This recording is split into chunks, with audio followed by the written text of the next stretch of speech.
नमस्कार दोस्तों, ट्रिकी गुरु अमित गुप्ता के YouTube चैनल पर आपका बहुत बहुत स्वागत है। दोस्तों, इससे पहले मैंने पासे से संबंधित एक वीडियो जारी किया था जिसमें मैंने बताया था कि जब दो पासे हों तो प्रश्न को तेजी से कैसे हल किया जाए। लेकिन कई मेरे दोस्तों ने यह मुझसे सवाल पूछा था कि जब दो से अधिक पासे हों तो हम प्रश्न को कैसे हल करेंगे।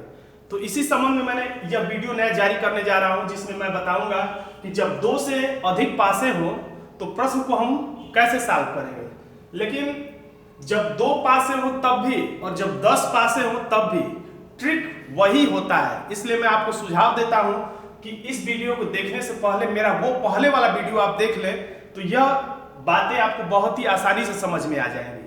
फिर भी यदि आप नहीं देखना चाहते तो मैं जल्दी जल्दी उन सब ट्रिकों को रिवाइज करा देता हूँ। लेकिन ट्रिक एक यह कहता है कि जब एक अंक कॉमन हो, उभयनिष्ठ हो, तो तीर विधि से प्रश्न सॉल्व करते हैं। यानी घड़ी की दिशा में उभयनिष्ठ सतह से घड़ी की दिशा में तीर चलाते हैं और विपरीत सतह ज्ञात करते हैं। ट्रिक 2 कहता है जब एक अंक कॉमन चाहे उभयनिष्ठ हो तो छुपी हुई सतह यानी जो दोनों पासों में जो सतह दिखाई नहीं दे रही है उसके विपरीत में वो सतह होती है जो कॉमन होती है, यानी जो दोनों में दिखाई देती है। तीसरा नियम यह कहता है कि जब दोनों पासों में दो अंक उभयनिष्ठ हो जाए, कॉमन हो जाए, तो जो बचे हुए सतह हैं वो आपस में विपरीत होते हैं। आईएसएससी के कुछ प्रश्नों के माध्यम से मैं इस विधि को बताता हूं। जब दो से अधिक पासे दिए हो तो आप कोई भी दो पासा पकड़ लीजिए, क्योंकि सारे पासे एक ही होते हैं, बस उसके अलग अलग एंगल से तस्वीरें दी हुई होती है परीक्षाओं में। जैसे हमने इसमें पासा 1 और पासा 2 ले लिया है, पासा 1 और पासा 2 ले लिया है, तो हमारा पहला काम ये हमेशा आप याद रखिए। मैंने अपने पहले वीडियो में भी बताया था कि आप सिर्फ कट्टम कुट्टा याद रखिए। पासा मतलब एक ही ट्रिक, कट्टम कुट्टा। बाकी बातें लड़ी के रूप में ऑटोमेटिक आपको याद आती चली जाएगी। बस एक ही चीज याद रखना है, पासा का मतलब कट्टम कुट्टा। तो आप यही काम करेंगे, 3 अंक उठाएंगे और दूसरे पासे इसको अभी छोड़ दीजिए। 3 इसमें है कट्टम कुट्टा दोनों जगह कर दीजिए। 6 6 6 6 6 है दोनों में, 6 को कट्टम कुट्टा कर दीजिए। तो जब 2 कट्टम कुट्टा हो जाए तो हमारा कौन सा नियम निकला, ये वाला। जब 2 अंक कॉमन हो तो 2 अंक कॉमन है दोनों में, तो बचा हुआ यानी साफ सुथरा सतह दोनों में कौन है, इधर 2 साफ सुथरा सतह है और इधर 5, यानी हमको पता चल गया कि 2 के विपरीत में 5 आएगा। तो हमारा आंसर हो गया ये 5। वैसे तो आंसर मिल गया, लेकिन फिर भी अगर अन्य सतह परीक्षा पूछे तो हम कैसे लगाते, सारी सतह, चूंकि पासा में 6 सतह होती है तो हम तीनों जोड़े आपको बता देते हैं। यदि हमने दूसरा और तीसरा पासा लिया होता तो क्या होता, तो हम फिर से वही काम करेंगे, कट्टम कुट्टा। 3 है इसमें, 3 3 3 3 है, जहां जहां है वहां काट दीजिए। 5 5 5 5 है, जहां जहां वहां काट दीजिए। 6 को भी चेक करिए, 6 6 नहीं, तो इधर साफ सुथरा बचा 6, इधर साफ सुथरा बचा 4, यानी 6 के विपरीत में होगा 4। यानी दो सतह, दो जोड़ी सतह पता चल गई, यानी 2 के विपरीत में 5, 6 के विपरीत में 4। तो अब 2 ही सतह बची हुई है, तो वो मजबूरी बस आपस में विपरीत होंगी। तो कौन कौन सी सतह बची हुई है, तो एक बचा हुआ है, 3, तो 2 ही सतह चूंकि बची हुई है तो ये बिना ज्ञात किए ही पता चल गया कि 1 के विपरीत में 3 होगा। बाई चांस अगर हमने पहला और तीसरा लिया होता तो क्या होता है, फिर से वही काम। 3 कट्टम कुट्टा हमेशा याद रखना है, 3 3 3 है, 6 6 6 नहीं है, 2 नहीं है।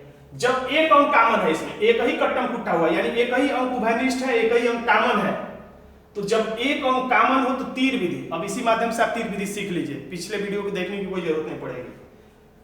तो पहले और तीसरे में हम तुलना कर रहे हैं, तो तीर जहां से कटपीस है वही कटपीस, यानी कि उभयनिष्ठ सतह से ही घड़ी की सुई ऐसे चलती है, तो जो कटपीस की वहीं से घड़ी की सुई अगर चलती तो ऐसे अंतिम सतह तक ला दीजिए।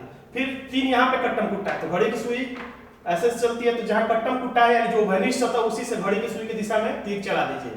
अब जब परीक्षा में जो पूछे हम, जैसे इसमें पूछ रहा है कि 2 के विपरीत सतह क्या होगी, तो देखिए 2 कहां है, तो 2 है तीर के पेट पे, ये तीर का मुंह है, ये तीर का पूंछ हुआ, ये तीर का पेट हुआ। तो इधर 2 है तीर के पेट पे, तो 2 तीर के पेट पे, तो इधर तीर के पेट पे क्या है 5, यानी 2 के विपरीत में 5 होगा, जो कि पहले ही पता चल चुका है। और यहाँ तीर के मुंह पर क्या है 6, इधर तीर के मुंह पे क्या है 4, यानी 6 के विपरीत में 4 आना चाहिए, जो कि पहले से आया हुआ है। और उभयनिष्ठ सतह क्या है, अब इसमें देखिए ये वाला नियम भी आपका फॉलो हो जाएगा। उभयनिष्ठ सतह इसमें है 3 कट्टम कुट्टा वाली, और इसमें उभयनिष्ठ सतह 3, यानी उभयनिष्ठ सतह 3 है, यानी कि 3 दोनों में दिखाई दे रही है। तो उभयनिष्ठ सतह के विपरीत में वो होता है जो छुपी सतह होता है। छुपी सतह और कॉमन सतह आपस में विपरीत होती है। तो कॉमन सतह यह है, तो दिखाई न देने वाली यानी छुपी सतह कौन है, जो दोनों में नहीं दिख रही है, तो वो है 1 नहीं दिख रहा है, यानी कि 3 के विपरीत में हो जाएगा 1। यानी कह सकते हैं जो दोनों में दिखाई दे रहा है उसके विपरीत में वो होगा जो किसी में नहीं दिखाई दे रहा है, यानी दोनों में नहीं दिखाई दे रहा है। अगर बाई चांस पूछा होता कि 1 के विपरीत में क्या होगा, तो 1 दोनों में से किसी में नहीं दिख रहा है। जब एक अंक कॉमन हो और जो पूछा जा रहा है वो इन दोनों में कहीं ना दिखे, तो उसके विपरीत में वो होता है जो दोनों में दिखे, यानी छुपी सतह के विपरीत में उभयनिष्ठ सतह होती है। आइए अब दूसरा प्रश्न लेते हैं।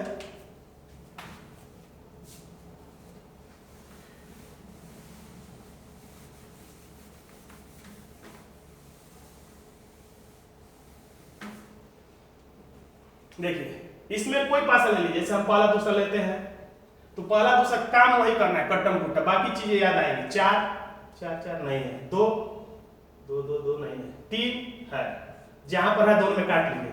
तो हमें पता चला कि इन दोनों में एक ही सतह उभयनिष्ठ है। तो जब एक सतह उभयनिष्ठ रहा करे तो आप बस तीर चला दिया करिए घड़ी की दिशा में उभयनिष्ठ सतह से। अब सोचिए पूछ क्या रहा है, 5, तो उस 5 को खोजिए कहां है, तीर के मुंह पर है, पेट पर है, या पोछ पे है, या गायब है। तो 5 कहां है, 5 तीर के मुंह पर है। तो तीर के मुंह पर यहां पर क्या है, 4, तो आपका डायरेक्ट आंसर हो गया 4, यानी 5 के विपरीत में हो गया 4।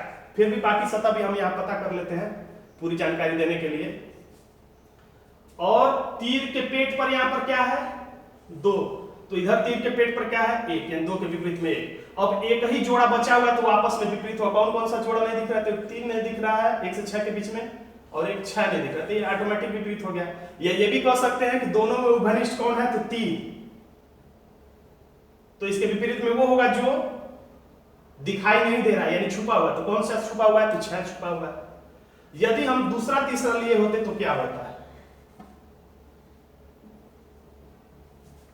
3 3 3 नहीं है, 5 5 5 नहीं, 1 दोनों में है। जब दोनों में है तो तीर चला देंगे उभयनिष्ठ सतह से।